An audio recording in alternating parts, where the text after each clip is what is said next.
Boa noite a todos, meu nome é Arthur. Eu venho aqui hoje apresentar a nossa ação de extensão, que é sobre os testes sorológicos para a Covid-19, a compreensão sobre os anticorpos e uma revisão dos métodos disponíveis. Esses são os integrantes do nosso grupo e esse trabalho foi coordenado e orientado pela professora Carolina Ari.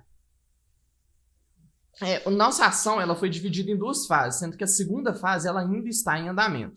A fase 1, que é o enfoque da nossa apresentação hoje, ela tinha como objetivo revisar a literatura acerca da evolução dos anticorpos na Covid-19 e dos exames sorológicos disponíveis. Além disso, nós elaboramos uma cartilha que serviu de orientação para o aconselhamento dos indivíduos e como suporte para a realização da fase 2. A fase 2 tem como objetivo a realização de inquérito sorológico dos indivíduos da comunidade acadêmica da UFOP que estão realizando atividades presenciais no campus da universidade.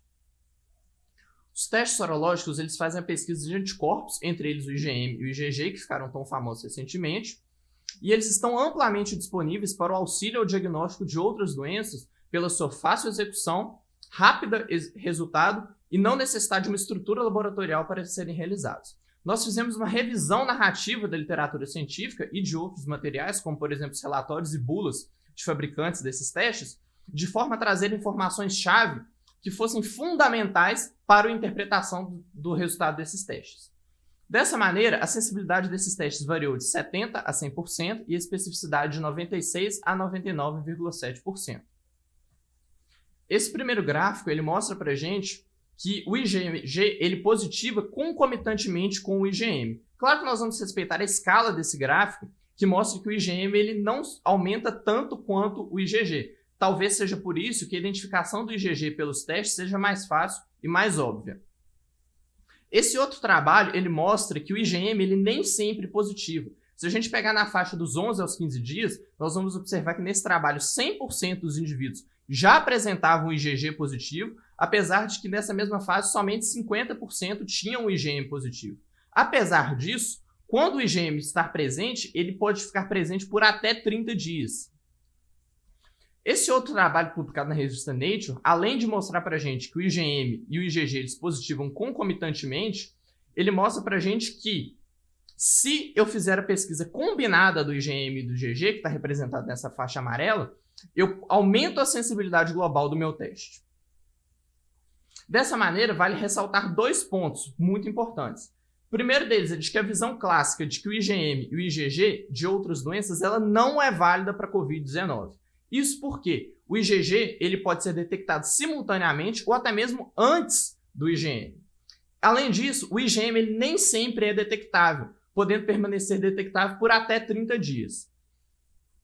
O outro ponto que é muito importante, talvez até o mais importante deles, é de que o IgM ele não é um marcador confiável de fase aguda para a Covid-19. Ele não serve para controle de cura e ele não serve para determinar quando que o paciente pode retornar às suas atividades cotidianas. Isso porque um paciente com perfil sorológico IgM negativo e IgG positivo, ele pode sim estar na fase aguda. Com isso, nós concluímos que a identificação combinada do IgM e do IgG sem diferenciação dos valores de IgM e IgG aumenta a sensibilidade global do teste, sem prejudicar a interpretação clínica do profissional da saúde. Nós chegamos então na fase de aconselhamento, que foi uma fase fundamental para a execução da fase 2 do nosso projeto. Isso porque nós identificamos que várias informações equivocadas estão sendo transmitidas entre a população, entre os próprios profissionais da saúde. Nós temos relatos de grandes empresas que estão utilizando os testes sorológicos como determinantes na retomada das atividades laborais pelos seus trabalhadores e até mesmo pela grande mídia, como essa reportagem em junho do Jornal Nacional que mostrou o anticorpo IgM como marcador de fase aguda da doença, informação que nós já vimos que é equivocada. De posse de todas essas informações, então, nós elaboramos uma cartilha sobre o coronavírus, sobre como se proteger e com informações simplificadas sobre os testes sorológicos, que foi entregue em mãos pelos próprios estudantes de medicina participantes do projeto aos indivíduos que estavam presentes para a realização da etapa 2, no dia da coleta dos exames. Dessa forma, foi possível fazer um aconselhamento detalhado e mais próximo desses indivíduos, de forma que todas as suas dúvidas fossem sanadas e que eles tomassem as medidas necessárias de precaução caso o resultado viesse a ser positivo.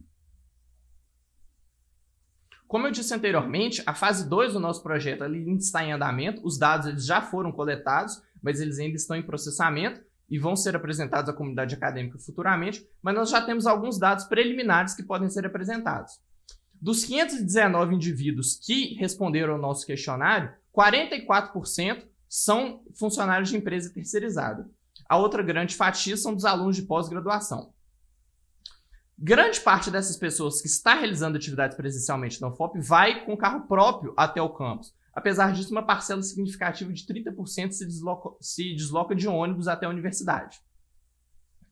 Das 519, 425 se apresentaram para a coleta dos testes sorológicos, sendo que 13 pessoas apresentaram resultado positivo, o que corresponde a 3,1% da nossa amostra, sendo que a maior parte desses resultados positivos foram de funcionários de empresa terceirizada.